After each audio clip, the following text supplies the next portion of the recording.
Le secrétaire d'État américain Marco Rubio a déclaré que le président Donald Trump perd patience et est prêt à attendre que la Russie fasse un pas pour mettre fin à la guerre en Ukraine. Il en a parlé dans une interview à Fox News.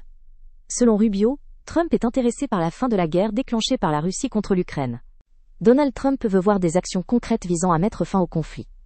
La question est la suivante. Donnera-t-il à la Russie 50 jours pour la paix? Ou la Russie fera-t-elle face à des tarifs douaniers à 100%? Où, selon Rubio, se trouve actuellement Poutine, et quelle est l'efficacité de cette stratégie? Rubio a souligné que tout le monde devrait se réjouir que Trump soit si intéressé par la paix. Son objectif principal est d'arrêter et de prévenir les guerres. Cette guerre n'a pas commencé sous Trump. Il ne la voulait pas et ne l'aurait pas déclenchée s'il avait été président à l'époque. Cependant, la guerre a eu lieu, et Trump est de plus en plus déçu que de bonnes relations avec Poutine ne mènent pas à des progrès. Il est donc temps d'agir concrètement. Le président a clairement indiqué qu'il ne compte pas attendre l'inaction et veut voir des résultats.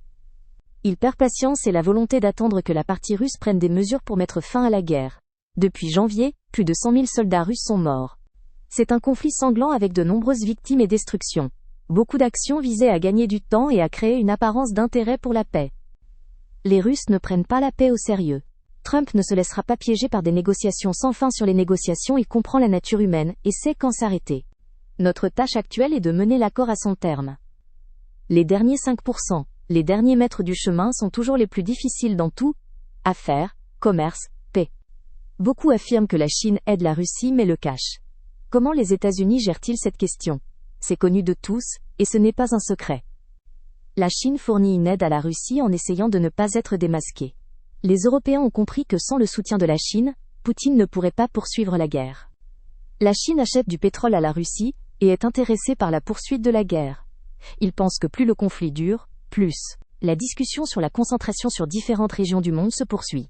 Les distractions empêchent de se concentrer sur les questions mondiales importantes. L'animatrice pose une question sur le sort des otages à Marco Rubio. Marco Rubio a précédemment souligné l'objectif constant des États-Unis.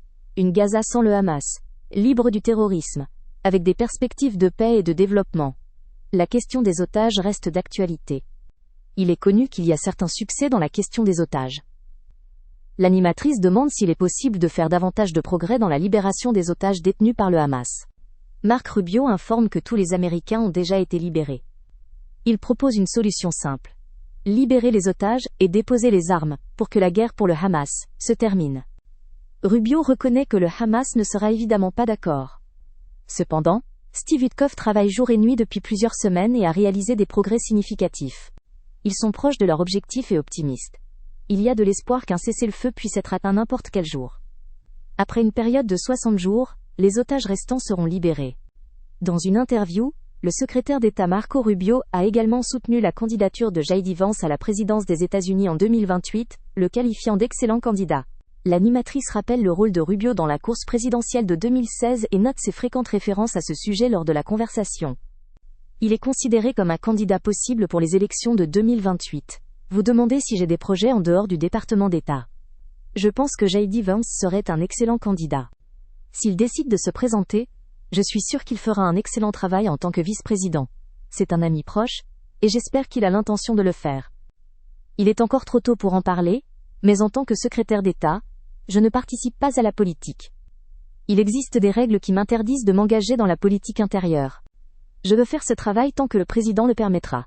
Il est probable que je resterai à ce poste jusqu'en janvier 2028. Honnêtement, l'avenir est imprévisible. Tout peut changer très rapidement, et aucune option ne peut être exclue. Si je parviens à rester en poste pendant tout ce mandat présidentiel et à obtenir des résultats au même rythme, je pourrais dire fièrement, j'ai changé quelque chose. Pour revenir au sujet de la guerre déclenchée par la Russie contre l'Ukraine, et à l'ultimatum du président des États-Unis, rappelons que le 14 juin, Trump a averti le Kremlin. Il a déclaré que si la situation ne change pas dans les 50 jours, des conséquences graves suivront pour la Russie. Moscou ne prévoit pas de signer un accord de cessez-le-feu avec Kiev. Parallèlement, les États-Unis imposent de nouvelles sanctions anti-russes, incluant des droits secondaires de 100%, contre les partenaires commerciaux de la Russie. Cependant, Moscou ne manifeste pas encore une inquiétude particulière face à ces menaces. Le président Trump avait auparavant exprimé sa déception face aux négociations infructueuses avec Poutine, mais n'a pas pris de mesures de pression sérieuses. Un représentant de l'administration américaine a déclaré qu'il était envisagé d'imposer des sanctions secondaires contre la Russie prochainement, peut-être avant les 50 jours. Le président Donald Trump a également annoncé son intention de préparer un nouvel accord de limitation des armes nucléaires entre les États-Unis et la Russie, car l'actuel expire au début de l'année prochaine. De nombreux experts craignent que l'expiration de l'accord actuel ne conduise à un nouveau point de tension entre les pays. Trump a souligné son désir d'obtenir une réduction supplémentaire des armes nucléaires. Le président a noté que le traité New START expire dans 6 mois et ne peut être prolongé de manière illégale, ce qui pose des problèmes pour le monde entier et le système de contrôle des armements. Ce n'est pas l'accord qui doit expirer.